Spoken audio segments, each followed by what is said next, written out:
From the top of the world, fabulous 1340 KAB. Hi, mateys. Like it's spooky. To the ships at sea who can hear my voice, look across the water into the darkness. Look for the fog.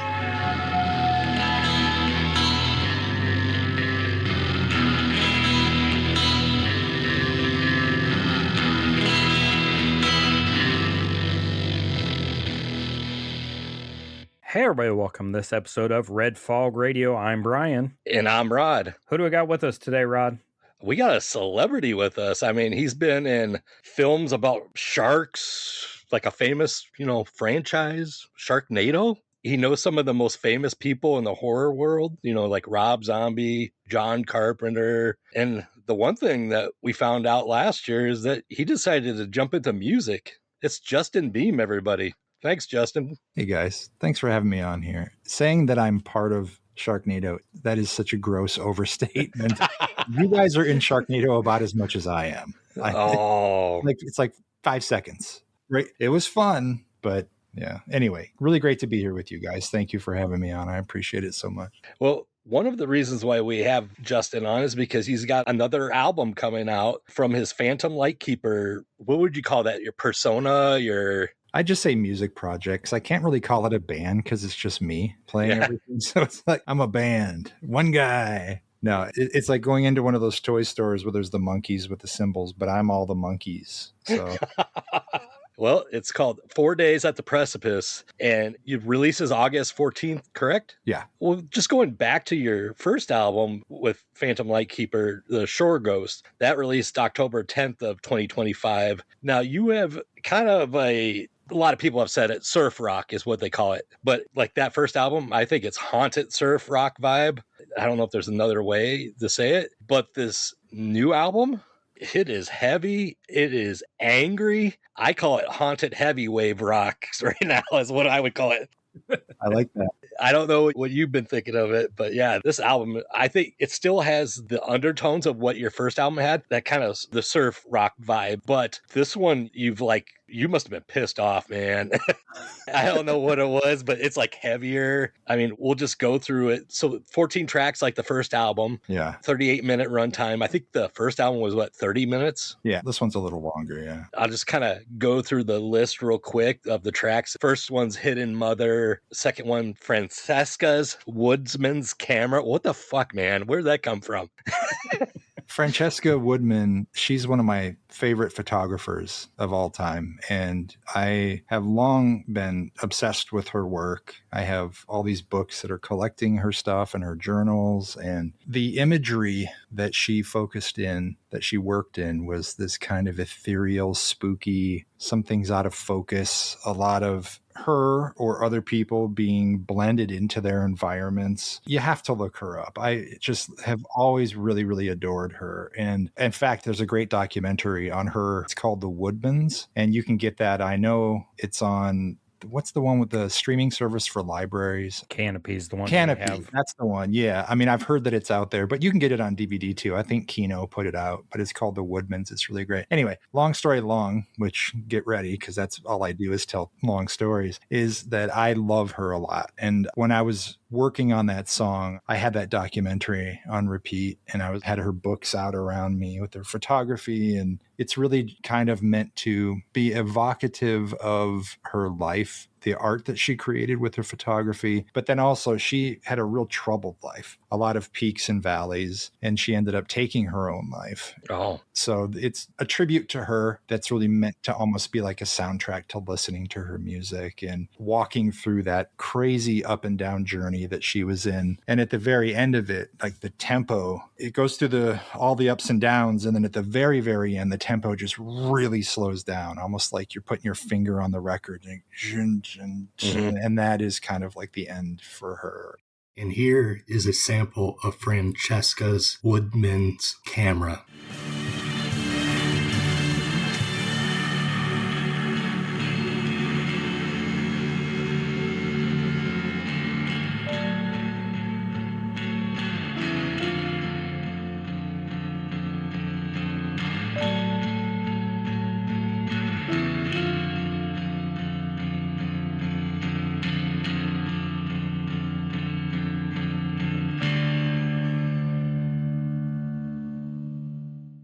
It's my love letter to Francesca. So was this one the most personable, like you had more feelings on? Or was it just something you thought you had to do? It was something that I really wanted to do. I wanted to write a song to her, like for her in a way, which is weird. But I grew up connected to artists and writers and musicians. And as soon as I fall in love with them, I find out that they're already gone. And it was over and over again with Elvis, with Buddy Holly, with the Jim Morrison and the Doors. It's always been this thing that I discover someone, fall in love, and then they're gone. So I wouldn't say that that is the most personal. I will say between these two albums, this is infinitely more personal for me as a project. The first one from last year, Shore Ghosts, that to me feels more like 14 individual songs, where this one, it feels, even though there's a couple covers that are sprinkled in there, but this one feels more like an album, which I've always been a huge fan of the album experience. I have never been a singles, like just give me the greatest hits, or I don't like the mix CDs of greatest hits of the 80s or whatever. For me, you put an album on and you listen to the whole thing. And so I know all the tracks off of like Kiss's Unmasked and Dynasty. I don't just know I Was Made for Loving You and Shandy, for example. I've always been that way. And this one is very much a cohesive thing that was made with very specific intent and definite threads of emotion that run through it. Although its creation was a very challenging process. Like your first album, I felt Shore Ghost was just kind of something like you put it out there and you go, here's what I do. You know, this is the stuff I enjoy. But yeah, like I've said, this one, I felt like you were trying to say something completely, like throughout the whole thing. I mean, even with the one cover from The Thing, I mean, you put your touch onto that. Same thing you kind of did on Shore Ghost still with All Hallows Eve, I believe. Oh, the Halloween theme, yeah. Yeah, the Halloween theme. So I'll go through the list real quick. After Francesca's Woodsman's Camera, Blood March, Cover the Mirrors, Fire Spirits, Abominable, then main title from The Thing, 4 Days at the Precipice, The Ritual, Those in the Twilight Time, Coffin Bell, 4 Days at the Precipice 2. Okay. And Alone, and then Die, Die, My Darling. Now, there's something with that one, but let's go back. And here is a sample of Hidden Mother.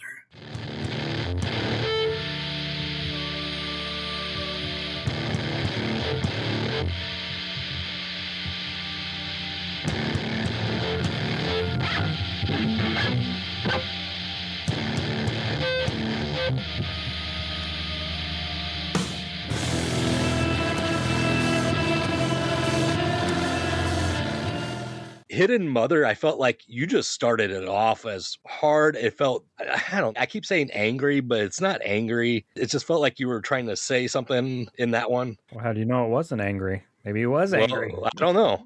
I'm not an angry person. No, that's the other thing. We both know you and you're not an angry. I've never seen you get angry. You guys have known me for years. Have you ever seen me even upset? I mean, so it's definitely not anger, but I went into recording this in November of last year, which was just over a month after the first one came out. Of course, the first one was done recording last July, so there was time in between. But the seeds for this it's very different. The first one was me learning and it was experimenting. Each track, it was all recorded late at night after all the rest of my work was done. And it was something that I was really drawn to, but it was new for me. In the past, I've always been a drummer, pretty much all my previous bands. So the guitar stuff, it was a whole new venture for me to do this, let alone the other instruments and picking those up. So that first album was a real learning experience for me, but it was just me expressing myself. I didn't have anything to say. I don't know why it became surf. It just did, the surfy elements.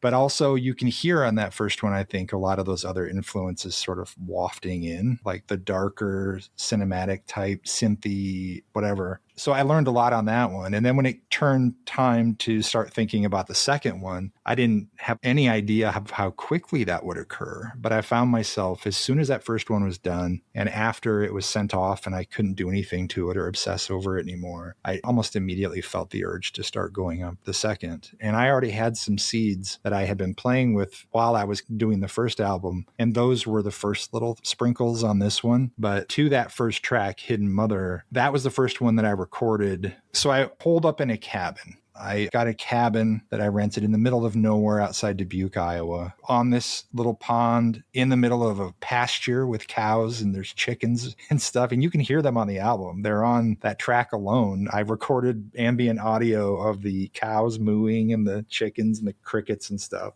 So I rented this cabin to go, and I was just going to hammer out these some tracks over the course of, like, I don't know, 4 days. Well, 4 days of the Precipice. Yeah. And that was the first one that I got when I went in there. And I knew I wanted to do something a lot heavier because a lot of what I listened to is heavier. And I knew I didn't want to do another surf album. Not that the first one is pure surf, as you said, but I didn't want to do that same thing again. I had other things that I wanted to try. And that was the first one that came out. And it's super raw and heavy and noisy. And I kind of wanted that to be the greeting when you drop the needle on this one. I wanted it to start off like, oh, this is not the same as what I heard on the previous record. I really wanted that experience for people who had heard whatever I had done before. And then like Blood March, it's got that like the marching beat to it. But I'll just go into my favorite because my favorite is Cover the Mirrors. And here's a sample to Cover the Mirrors.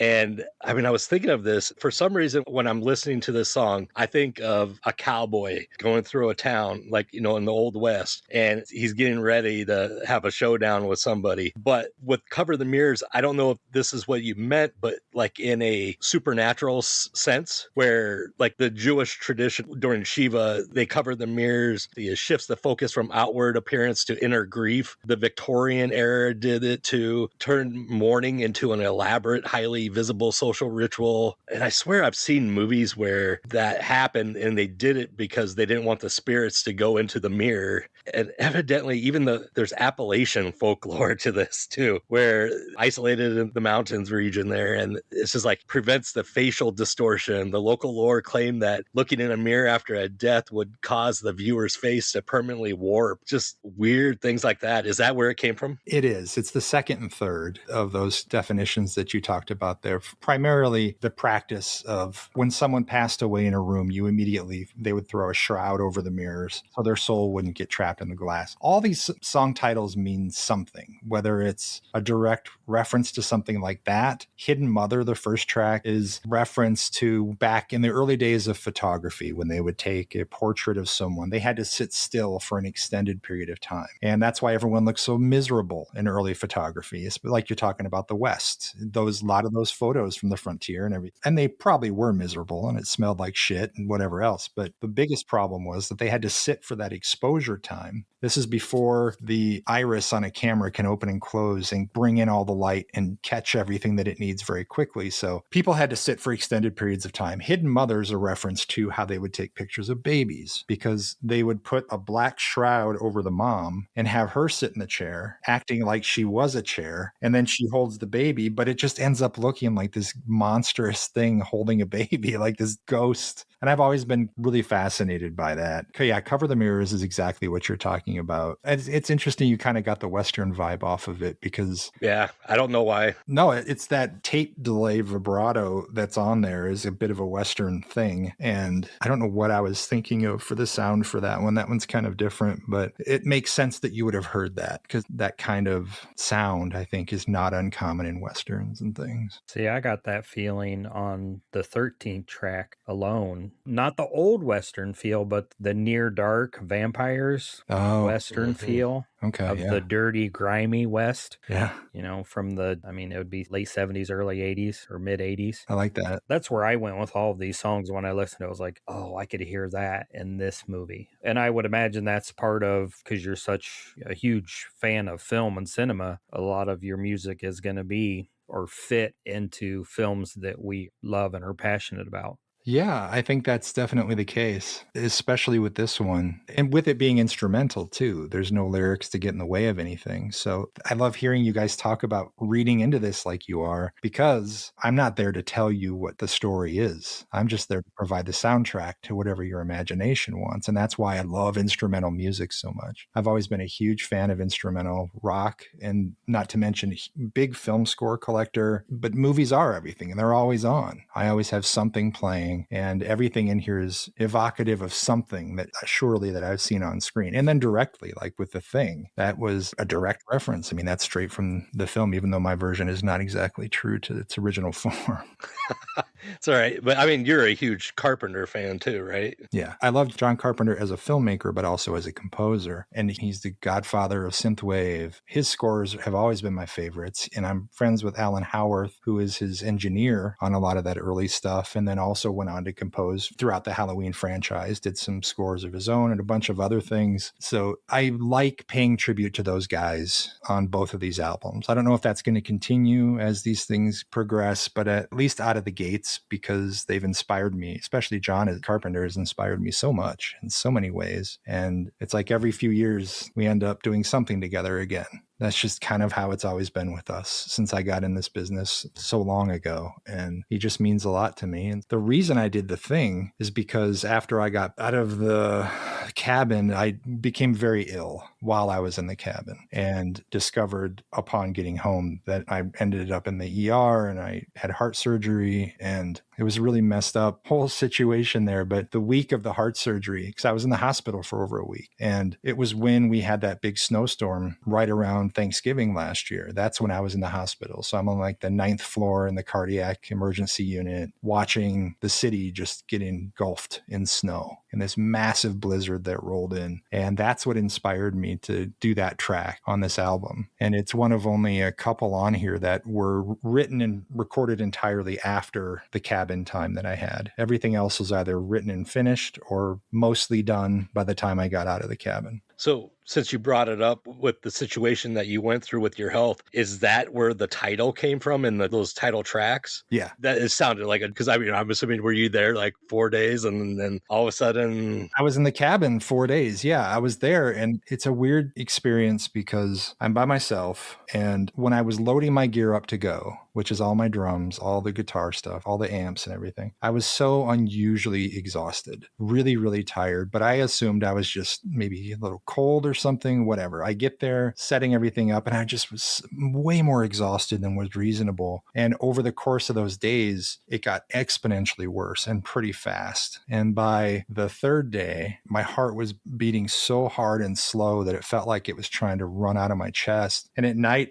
I'd be laying there just like heaving, trying to catch my breath. And by the fourth day, I could hardly even stand up and hold a guitar. But frankly, I figured I had COVID. I thought, this is probably getting hammered by COVID. I'm not going to waste this time here. So I recorded all the way through till I was done and left. But as soon as I got home is when I was just so off. And even my son was like, well, you don't look right and you don't sound right. And so he drove me to the urgent care, and then they put this machine on me and then immediately rushed me to the ER. And then everything else happened. And they said that what was happening while I was in the cabin is I was dying. My heart was shutting down. And this is not a cholesterol issue. This is bad wiring, because they're like, your heart is so healthy. And we still don't know why it happened. But the top and bottom of my heart basically stopped communicating. And so it was shutting down. It was ceasing functioning while I'm in there recording this stuff, which is why it's called 4 Days at the Precipice, because the doctor's like, we can't believe that you're alive and you're so lucky to be here. And I was so grateful to be there, but it was a very unique experience. And then when I was done with the heart stuff, when I got home, I went through my recovery window. When I could return to the music, I pulled up the tracks for the album and started listening to where I was at. And if you listen to the recordings chronologically, which you don't on here, but if you were to listen to the raw tracks, you can hear me slowing down. And then every once in a while, there'll be this spike of energy where I'm really hammering out something super heavy and I'm frustrated. I wasn't aware of what was happening to my body and my brain at the time, of course. I had no idea what was going on. I just thought I was sick. But if you were to hear these in chronological order raw, you can hear it happening. You can hear me shutting down, and it's very eerie to have done that. But to your question about the title of the album and those 2 tracks, the reason there's a 4 Days at the Precipice parts 1 and 2 is because the first one was done completely in the cabin.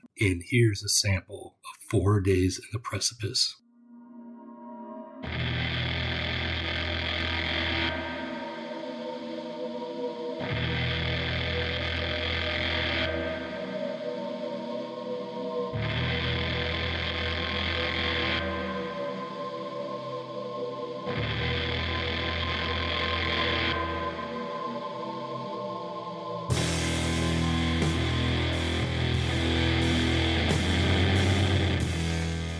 Part 2 was started there, but it was just a little seed. And so I felt kind of like there was a second part to that story for me, where the first part is me very much swimming in this headspace I was in while I was recording, and also obviously my body and my brain shutting down and all this. But then the second one is me kind of emerging from that. And here's a sample of 4 Days in the Precipice, Part 2.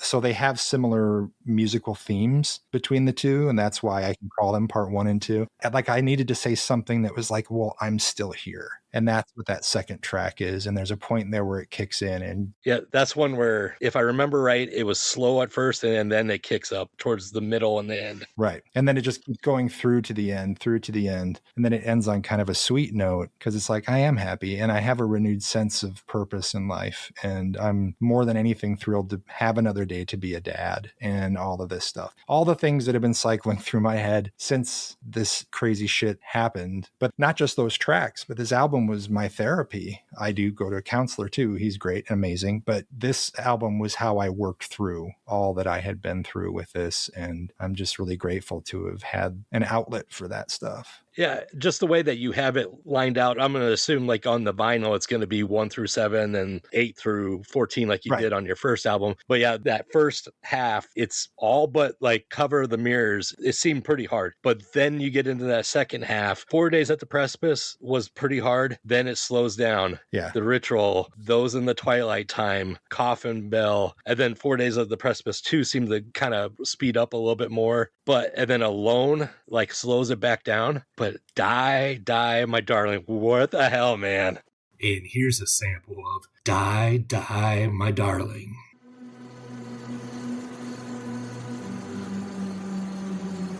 Unknown to his mourners, his dead wife was watching.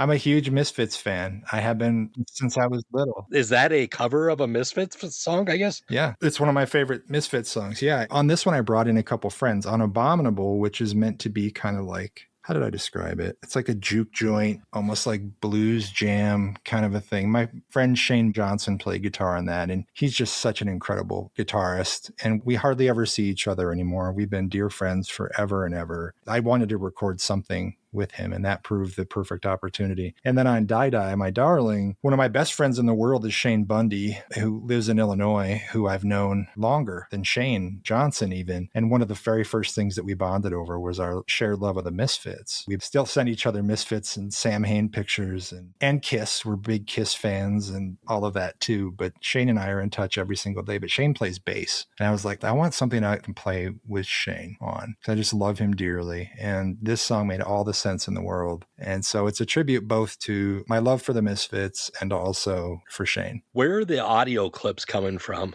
Okay, yeah, there are a couple of those. On Those in the Twilight Time, it's from Night of the Ghouls, the Ed Wood film. Both of the audio clips in that are from Night of the Ghouls. And the audio clip on Die Die My Darling is from Plan 9 from Outer Space. Okay. So this is all Ed Wood stuff. I love Ed Wood. I love his movies. I love his story. I love the Tim Burton movie as well. I think that's one of the greatest love letters to cinema that's ever been made. But the thing I've always really admired about Ed that I think Tim Burton perfectly captured was that unyielding drive to just do, to create. And it doesn't matter if skill level, people have made such a big deal out of worst director ever. He is so far from that. If they would have had Tubi back when those books were written, you would know that he's not the worst director ever. Mm-hmm. And I really adore his stuff. So that's the couple little audio snippets that are sprinkled on this album. There's 3 of them. The front and the back of those in the Twilight Time, those are both from Night of the Ghouls. And then, like I said, Plan 9 from Die Die My Darling. When I see a title, 4 Days at the Precipice, I automatically think, not figuratively, but like a precipice as being the edge of a big cliff. And so I don't think of it figuratively until I start listening to the song. I was going, okay, that makes sense. And then I just kind of look it up and it's like, it's supposed to describe a dangerous situation where someone or something is on the brink of disaster. Yeah. Which this is like completely this album for you. I recorded this at that ledge. It was the edge of living though, which is the scary part. Yeah. Yeah, I mean, that's insane. An inch one way or an inch another or an hour. Like, we're surprised you're alive is you're down and you're gone. That's the message for me, for everybody, is listen to your bodies. I should have really done something much sooner than what I did. And they said if I wasn't in as good a physical shape as I am and eat the diet that I do and all that, it would have been much worse because the condition I have is not seen in people usually below like geriatric folks. So it's very, very rare. And my big thing, and I say it on the liner notes for the album too, is listen to your body and take action whenever you think something is off. There's no pride to be taken in not caring for yourself. And that's not just physical, that's also with mental health too. I mentioned I go see a counselor. I've been seeing him for many years, and he's revolutionized my life and helped me understand so much about myself in the world. So I'm a big proponent of that. And I really hesitated on telling the story about the health stuff in relation to this album because I'm not someone who broadcasts my life. I'm sure you guys have noticed that on social media and whatnot, when there's a new title announcement or when it's news kind of more than anything. That's because I am a deeply private person. But I hope that if people pick something up out of this, as a side note, it would be to listen to ourselves and take things seriously when it feels like something isn't right within us, because you really don't know. And I think I say it in the liner notes, like I phrase it, make the decision to have something checked out because you never know when you may not have a choice in the matter, which to your point, Brian, that's exactly what you're saying. 1 minute, 1 day, 1 hour in either direction could have been something completely different. And I'm grateful to have had the people around me that I did at the time. And like my son, who's like, let's go, let's get you in there. And I hate that he was there for it, that he was seeing them do stuff on me and the ER and stuff like that at first. But I don't know, it brought us closer in a really special way too. So yeah. I survived it. And the thing you're talking about, the theme from The Thing and being stuck in the hospital and the snowed in for 9 days. Yeah, it was 7 days. I think a full week is how long I was in the hospital. And I don't know how long the staff was snowed in the hospital, but I've worked in healthcare where I've been stuck in a facility for 3 or 4 days and the staff becomes exactly like the people in The Thing. Yeah. Which one of you has it? That was pretty miserable. The people were nice. We were only really stuck for like a day. And I say we, like me and the staff and whatever. It was the night of the blizzard. No one could do anything. No one could really go anywhere. So luckily I had family and my son was there as often as he could be the whole time that I was there. So it wasn't me being alone necessarily, but that night was very lonely. And at night when everybody goes home, you are by yourself in a medical facility where it's incredibly uncomfortable. And thank God I had Harry Potter, because on TV, the Sci-Fi Channel was just running this, I don't know what their theory was. Maybe it's a Thanksgiving tradition that I'm not aware of, but they had the Harry Potter series on repeat the whole week, the whole time I was there on Sci-Fi, or at least it felt like that. So whenever I was just by myself, turn something on, I can flip back and see which Harry Potter we're on. And then so I directly associate forever Harry Potter with being in that room. And also, it was miserable, Brian. You talk about being in a hospital environment. Those rooms are not meant for humans because there's this big, bright digital light, a clock on the wall right in front of me that I climbed up and took down so it wouldn't bother me. They didn't turn off the monitor on the computer. So I kept putting like cover the mirrors, putting a shroud, I was putting towels over that. There are all these little modifications I was having to make to the room so it wouldn't drive me absolutely insane or more insane than I already am. Anyway. That is why I can sleep anywhere, because I've lived in that environment most of my adult life. Wow. Was there any that you want to talk about, Brian? Yeah, just a couple. I think my favorite one, and as I went through these, I put movies that I was like, oh, this would be good. And that movie, I hear through that movie. Oh, interesting. Okay. Fire Spirits, for some reason, I didn't. That was my favorite track. And here's a sample from Fire Spirits.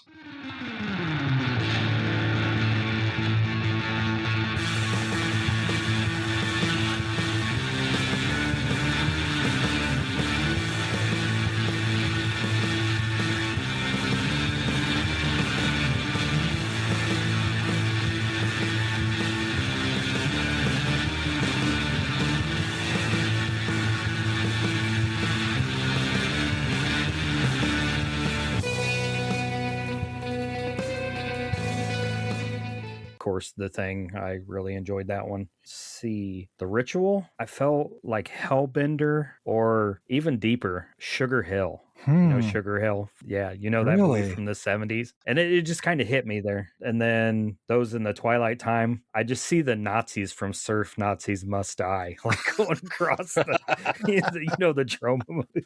Yeah. Yeah. Oh my God. Of course, Alone was, Near Dark and Vampires. But overall, I felt like you said, it was maybe not angry, but heavy. Maybe that's the word we're looking for, heavy. That it would play well like in Green Room or Deathgasm. But a movie I love that is Norwegian is Heavy Trip. Like, this is what the bands that are playing at that festival they're going to in Heavy Trip play. Oh my God. This kind of Norwegian heavy metal stuff. I'm coining the phrase haunted heavy wave rock. So you could pay me, Justin.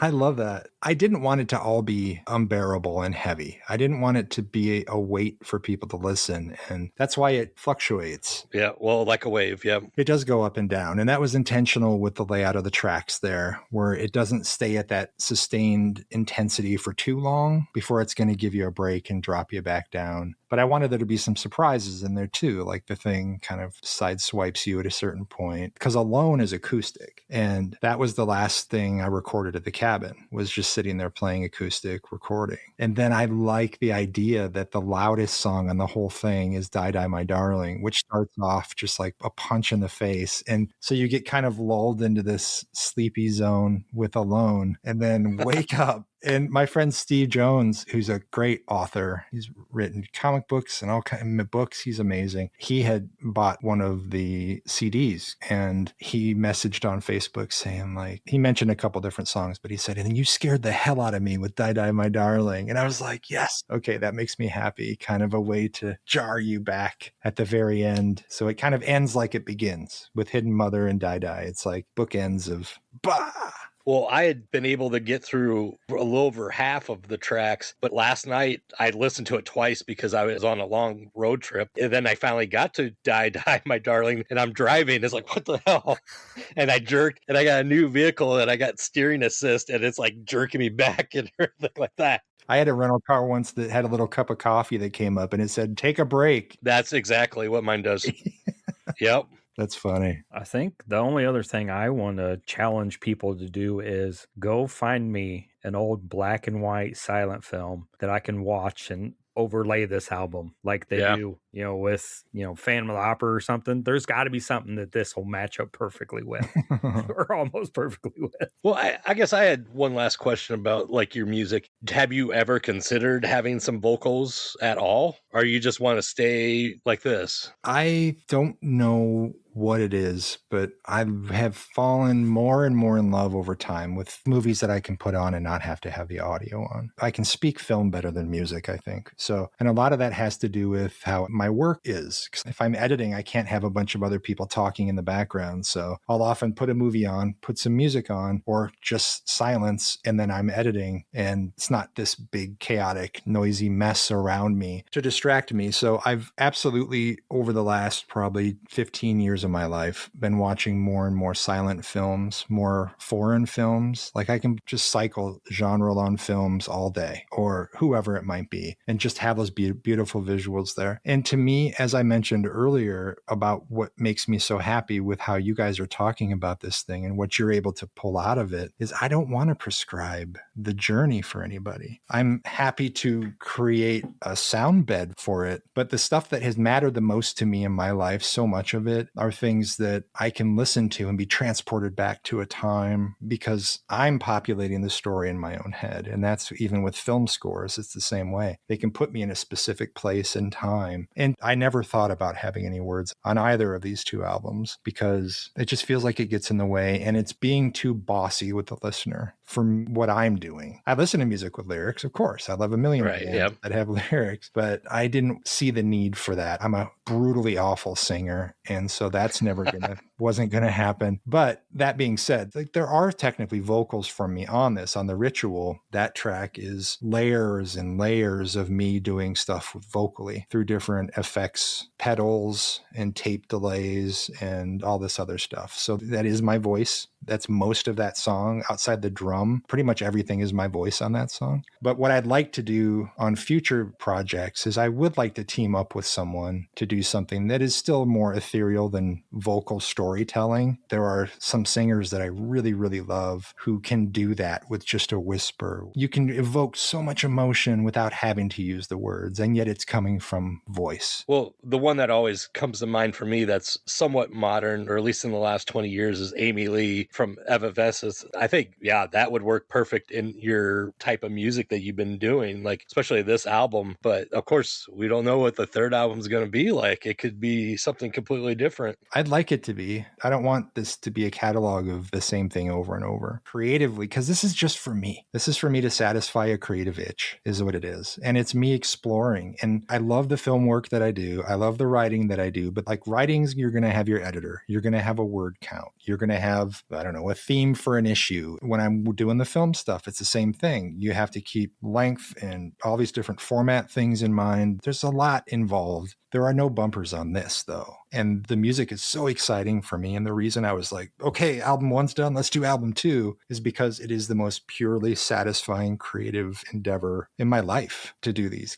And it's just me. Well, frankly, it's out of necessity, because I don't have the time. I don't have the bandwidth or the connections and to put a band together or anything. But also it allows me to do this whenever I can, which oftentimes is very late at night, or like those days in the cabin where I did so much of this one. And being able to just, oh, you know what? I think some piano would be good there. And so let's mic up the piano like that, instead of having to go, let me run it by the rest of the team and see if they're okay with it. So that's why it's also so weird. That's why it's really hard to categorize, I think, especially this album, because you can point to the first one and say spooky surf stuff. But with this, I don't even know. I'm not even sure what category you'd put this in. So I just sort of, on the press stuff, say rock, because I don't know what else to say. Right. Yeah. Well, I think what really struck a nerve with you talking about it being a passion project or being outside that system was, if you look back in cinema, John Carpenter, who you talked about, Tobe Hooper, most of these guys that caught lightning in a bottle caught it before they were forced to be rigid. And once they got rigid, it didn't strike again like it did before. It's a challenging thing, guys, that I bring up all the time in interviews.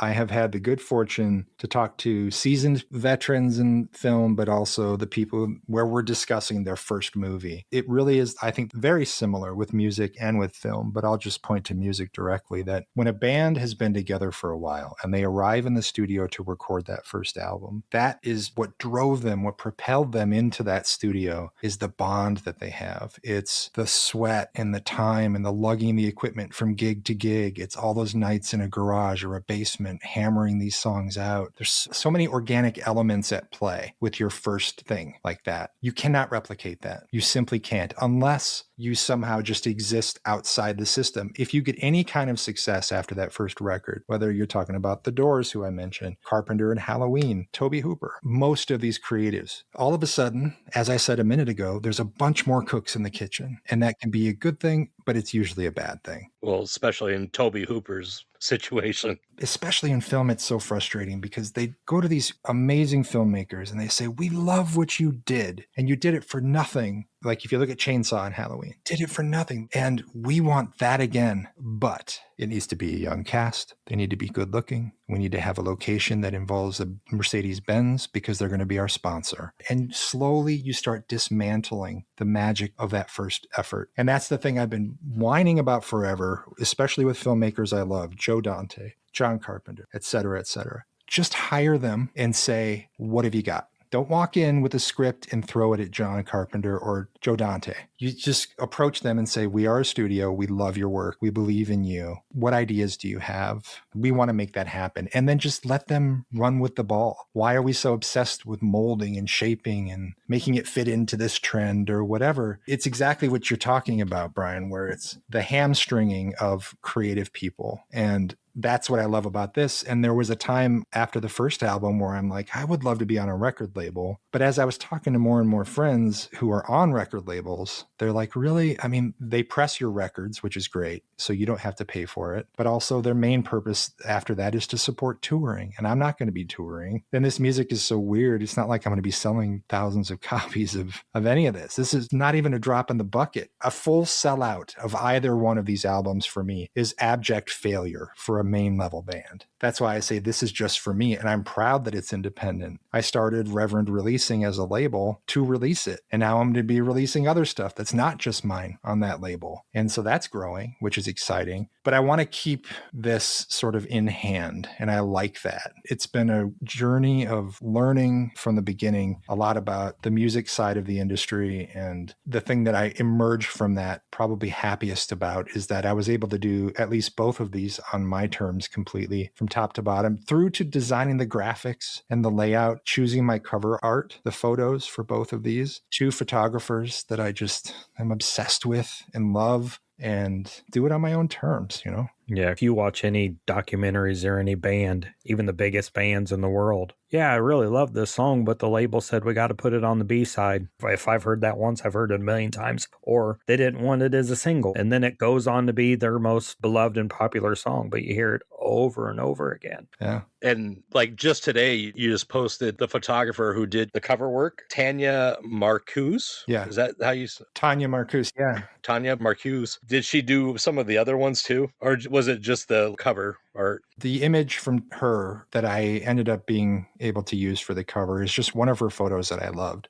It's part of a series called Canto, and she does this amazing thing where she finds different elements in nature, whether it's branches, vines, feathers, birds' nests, whatever, stages them and then lights them and adds smoke. It just adds so much depth, and a lot of it looks like it's underwater, even though it's not. I love these singular photographer voices, photographic voices, like we talk about Francesca Woodman, same thing. So I approached her about using this because once I was to the point of thinking about the cover for it, this image just kept returning to my mind that I had seen her post, I don't know how long ago, but this one image just felt like it was this story. It felt like it was somehow the face of this album. And I was so happy that she was even open to the idea. And she's like, well, send me some music. And so I sent her the first album and I think a few tracks off of this one. And then she wanted to know the story behind this. And I told her about the cabin. I told her about all this, and she was just, let's do this. And so she's been excited about it. I'm super excited about it. She's this revered photographer known around the world. And I never in a million years thought she would want to have anything to do with this. But man, I'm just so happy and honored that she was down for having that on there, because I do think it's the perfect thing to have on the cover. Well, one thing that we don't always want to have to do with, but we do anyways,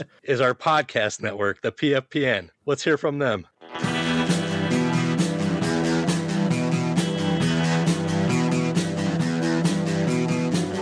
You're listening to the Prescribed Films Podcast Network, home to hundreds of hours of free podcast entertainment. The shows on this network all have a common goal, providing you with the best discussions about movies and other forms of entertainment media. The PFPN hopes to fill your earholes with audio joy.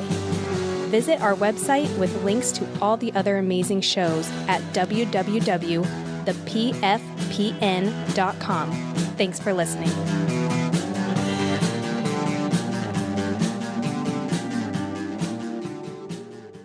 So now that we've heard from our podcast network, it's time for the questions. And we have another guest that doesn't know the questions. So we could keep using these, Rod. I guess, man. Yeah. Someone will listen someday and they'll be like, oh, I got all my answers. So I should probably have a backup. Yeah, I know. Like if you saw it, you knew the answers. But I got side B.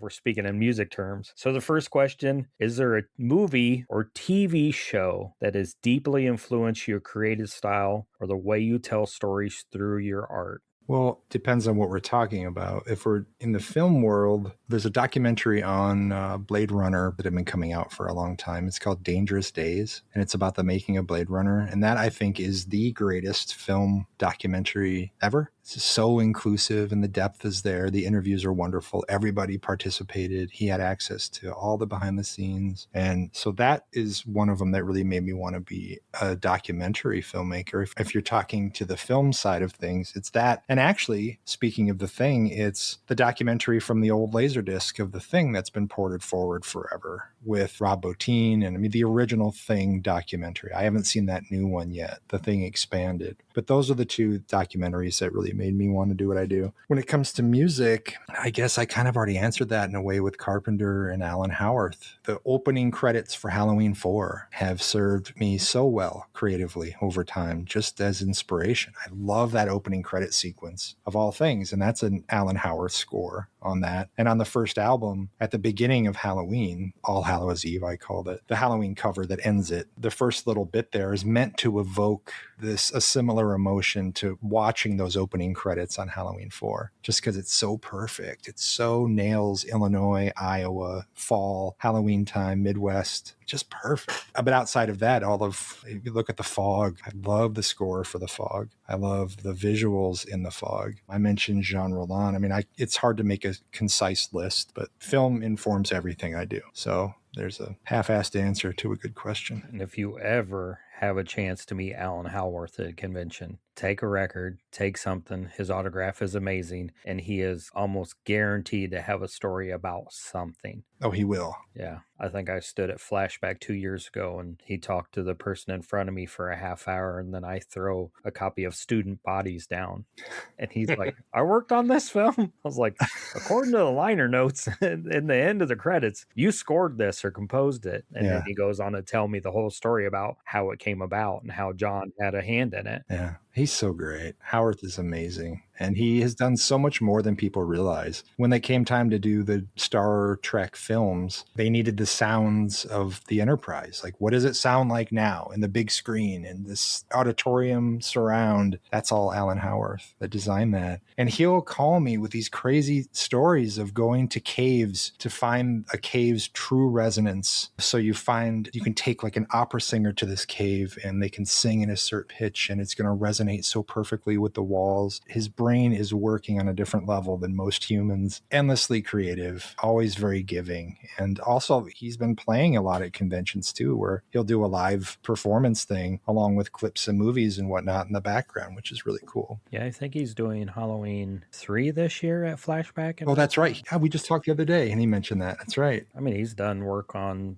Back to the Future movies. It's never ending. You look and you're like, what? You name it. This guy? Yeah. And has plenty of time for whoever stops at his table. So it's great. Good guy. The next question, kind of the same basis. Is there a band, an album, or a particular song that has deeply influenced your creative style or the way you tell stories through your art? There's a long list of composers. I don't know about in terms of my style, because my style is very weird and eclectic and kind of all over the place. But the most influential band in my life, it would go back to the Doors and discovering them when I was younger. We'll never forget the first time I heard them. It was after drum and bugle corps practice one night. I was like 12 or 13, maybe. And I got a ride home from one of the guys in the corps and his girlfriend. They're like, hey, we're going to drive through this cemetery. We wanted to see some headstones or something. I'm like, okay, cool. So I'm in the back seat of this convertible Mustang driving through this cemetery in Cedar Rapids, and he pops in a tape. And it was the Doors' first album, self-titled, and the song was Crystal Ship. So the sun is setting. I'm in a cemetery. Crystal Ship by the Doors is playing, and it will be etched in my brain to the day I die. And I was instantly obsessed with that band. And then a couple years later, Oliver Stone's movie came out, which was this epic rock and roll movie, something I had never seen before. All I had seen prior to that was like La Bamba and the Buddy Holly story, which are pretty small by scale comparison. But anyway, in the intervening years, I was obsessed. I started a band because of the Doors, because of loving their music. I started marketing stuff because of that band. It's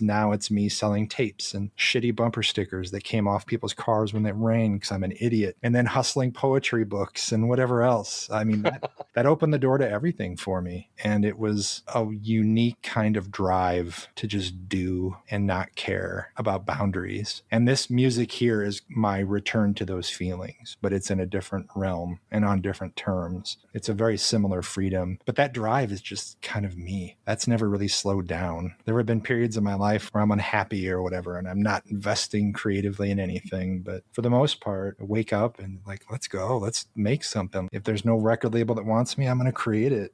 Just go. Just unyielding. I don't want to stop. It's my lifeline is this, I guess, boundless energy for this kind of stuff. Just creative exploration. Yeah, you were 12 or 13. You said 13-year-old Justin sitting in the back seat of a car driving down some cemetery in the middle of the Midwest thinks, this is not Eddie Arnold. What is this music? This is very different. I had good influences on me musically because my uncle played accordion in Wisconsin. And so polka music was always a huge part. And I got to see him set up his gear and help him load speakers in the car, and he would play at all of our family events too. And my grandmother was an organist and played at pretty much every single wedding ever in Wisconsin Dells during her life. She was the organist in town. I always thought she was a rock star too. So I had musical influences, but the Doors took it to the next level. And it was that night in that cemetery that set the whole fucking mess up that's happened since. So it kind of ties into the next question. Was there a major cultural moment or event that shifted how you see your role as an artist? Cultural? Yeah, or like a music album that dropped or a big concert or a big thing that happened in life and you're like, okay. Or something that happened in the world. I mean, to cinema, like movie people to us, Halloween being released or being shown to us for the first time is like in a major event. I had a friend named Matt Bortz whose parents were cool and they let him get Fangoria in the mail. And he used to bring it into school for me to look at. He is the reason I saw Halloween. I saw Halloween 2 before I saw Halloween. If I had to point to an event that really kind of led to so much, it would be Halloween night in maybe 4th or 5th grade at Matt Bortz's house. We raced around trick-or-treating, and I was dressed as like a punk, like Sid Vicious. I remember the smell of the Aqua Net hairspray very clearly in my memory. But he wanted to get back because he's like, you need to see Halloween 2, and it's going to be on, I think, USA or something this night. Like, you need to see Halloween 2. Let's get back. Let's get back. So we hustled our asses trick-or-treating, got back, made it in time for the start of the movie. And I just sat there just locked in sheer terror. I was horrified. My dad came to get me and I almost didn't want to move because I didn't want to turn around. I didn't want to go outside to the car, certainly. It was horrifying for me, but also that was the beginning of my real horror film obsession. I had been reading books from the library, the Crestwood House Monster series books since I was little. And so I knew Frankenstein and all that stuff. But seeing Halloween 2 was a huge moment for me. That was a big one because I walked away from that fascinated and terrified, not scared of, just generally scared. So it wasn't, I want to stay away from this stuff. It's more like, I want to know more about this. I want to understand the mechanics. Maybe that'll help me not be so afraid. And I used to have terrible nightmares and night terrors when I was a kid. And I think that understanding the mechanics behind this process helped with the things that might have scared a lot of other kids too, because I sought out Fango and Famous Monsters, Cinefex, these different magazines that lifted the veil on how those movies are made. And then that became my obsession in life and doing what I do now, which is telling these stories and never ending learning about how it's all done. So my next question, do you think there is a book that every creative person should read, and how has it influenced your perspective as an artist? I think that On Writing by Stephen King is what I would point to. And that's whether you're a writer, no matter what you're doing. It doesn't even have to be about artistic whatever. But On Writing is a great book about life. Yes, about writing, but it's also him. It's a very autobiographical in a lot of ways. So it's inspiring. It's practical advice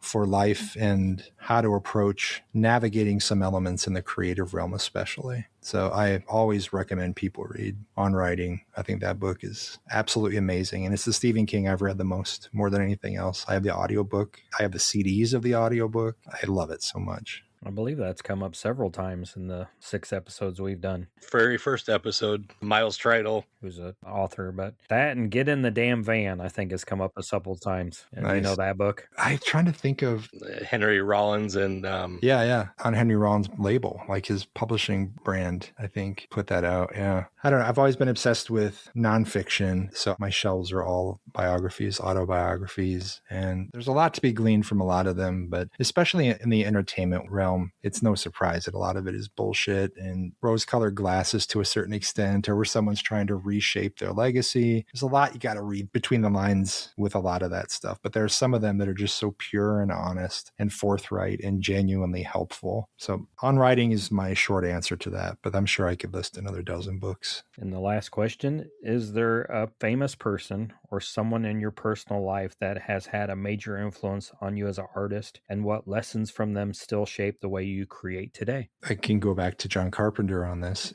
I've gleaned so much advice from him over time. He has been absolutely inspiring prior to being in his sphere, and then since then, and every time I talk with him, there's something more there. There are other guiding spirits, I guess you could sort of say, in my world. There's a musician named Chelsea Wolfe, who I really love. I've loved her for so many years since she kind of hit the scene. And I had her on my podcast once, recorded that at the Stanley Hotel in Estes Park, like right before Halloween one year. It was just amazing because she was doing a concert there. And then Brian, her guitarist, was incredibly helpful, especially around the time when I was getting going on that first album. And I had lots of questions about gear and pedals, and he was always so open with his advice for me. But Chelsea may remember who I am. I don't know if she would. Probably not. She meets a lot of people. But her music has been so hugely influential for me. And she just announced another new album. She's going on tour again for that. Her drummer, Jess, was on my show too, and she's a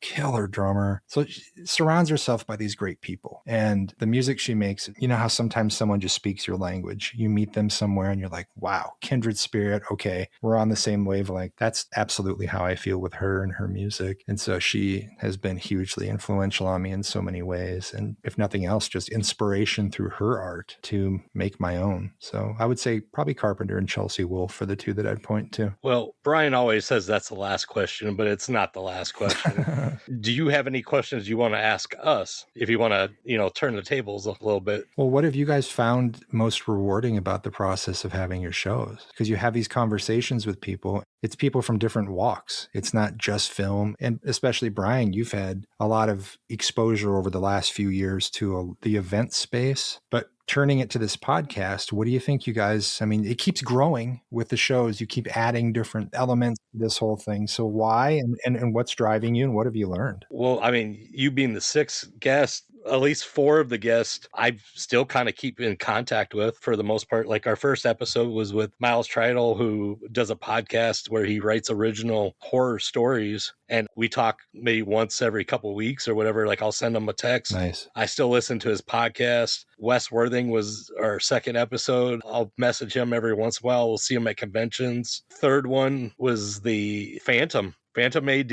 I actually got to meet him in person and he remembered me and everything. And it's always awesome to meet some of these people in person because I feel like you get to know them a little bit better that way. Right. And then with like David Liban, Yeah, I think Liban. Yeah. And he's the one that I met at Tumwa International Film Festival this year. And we still talk. He asked me, hey, have you seen this movie this week that came out? And That's great. But yeah, it's just fun to get to know these people and listening to their work. I enjoy it. It's therapy for me. That's really great. For me, it's networking. I mean, David sent me a script that I passed on to somebody. He's like, you would do that for me? I'm like, yeah, that's what being supportive of indie is about. You were happy to come on the show and talk to us. If there's a way I can help you and further your career and get things done for you, then yeah, I would love to. And I always go back to the podcast. I don't know that I've ever gotten a dime off the podcast. I've got some free stuff. I got some free merch. We got a couple free hats,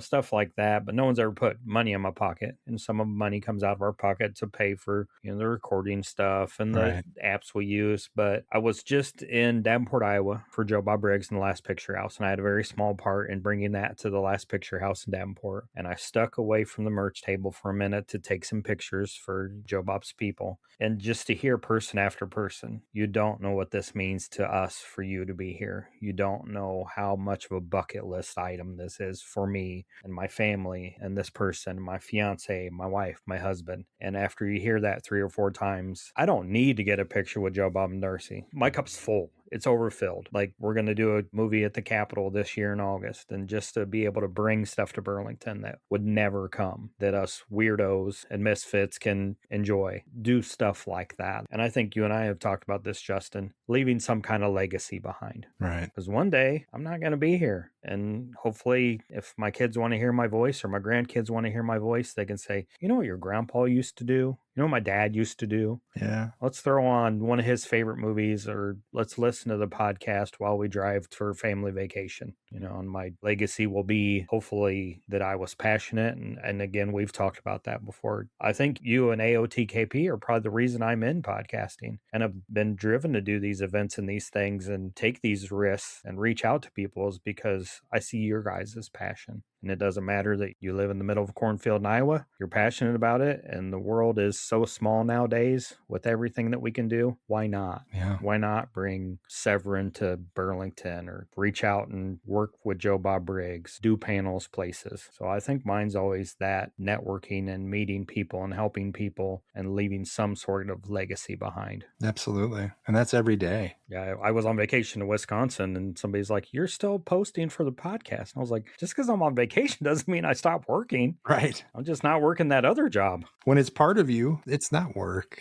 It's not hard for me to get up in the morning and do what I do. I feel very fortunate for the same reasons you're talking about, just the opportunity to do it. And then when you consider legacy, which has been very top of mind since last November, this is all geared to that end. And I realized I want my son to have more of me. So this music is another part of that story, because my job is telling other people's stories. So these little bits, conversations like this just mean so much for me as a guest on here, because it is a little sliver of a mile marker of here's what happened in June of 2026 when Dad was about to release his second album or whatever. That came up today when I was with him. We were walking into Barnes & Noble, and he's like, why are we here? Are we here so you can get a magazine or something that you're in? And I'm like, do you think that's weird?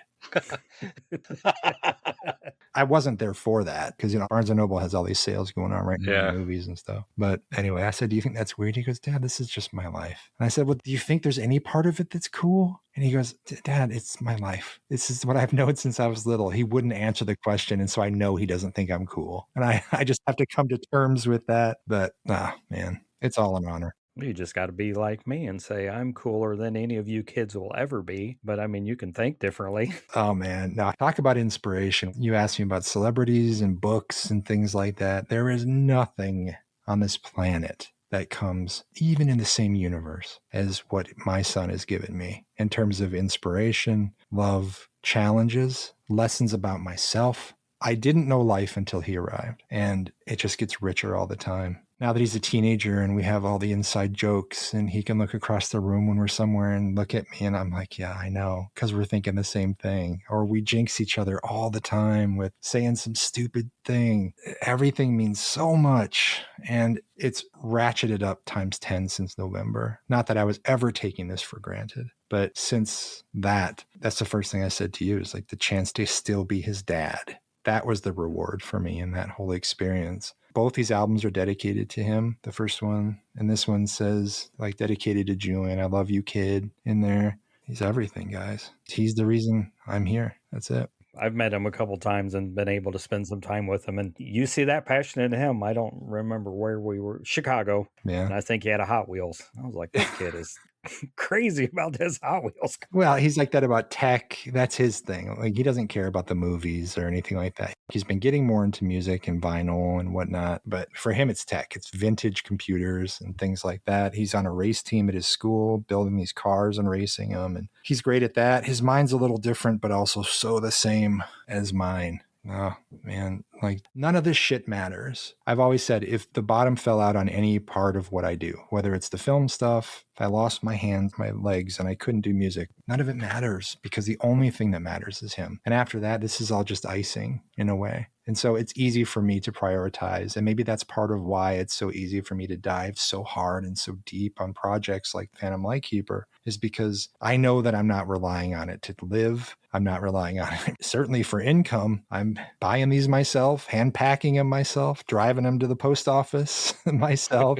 This new album comes with all these tchotchkes and things. There's incense and perfume oil that comes with it and all this other stuff. There's a lot of stuff that comes. I want it to be an experience for people. So if you order vinyl, it comes with incense to light before you hit play. It comes with all these things, these fortune-telling cards to help find your world, whatever. So it's not about money is the bottom line. This is about a creative endeavor that I love, and it can exist on its own terms because the only thing it's serving is just me creatively. And the real life stuff is my son, and everything else just kind of fun, right? Well, like we said at the beginning, the album hits August 14th. You can get it on your website, which is it reverendentertainment.com or? Well, that takes you to the same place. The easier one for spelling's sake is justinbeahm.com. They go to the same place, yeah. And we'll have this in the links to the episode. Is there anything else you'd like to drop, Justin? Like anything you want to promote? My site always has the upcoming releases for video stuff. As I hinted at earlier, there is going to be some different types of things coming out on the record label too, which I'm in the middle of working on right now. Very, very excited about it. There's a couple books in the works, a second Roadside Memories, and then I'm going to do these volumes of my interviews from over the years, because I've done just, I don't know, hundreds and hundreds of interviews between the magazines and the video releases. I'm starting this compilation that's going to be several volumes of collecting all those and then telling the stories behind them too. So there's a lot of things that are in the works outside of just my normal work. But if you go to my website, just justinbeahm.com, you can stay up to date on all that stuff and see past releases and whatever else. All right. Well, thank you so much for coming on. We enjoy it. And thank you. We're glad you came on as a guest, but also as a friend. Yeah. I love you guys so much, and I appreciate you having me on. Thank you. It was Rod's idea. Yeah. Thanks, Rod. Fuck you, Brian. Tune in next month as we wander back into the fog in search of new artists on Red Fog Radio.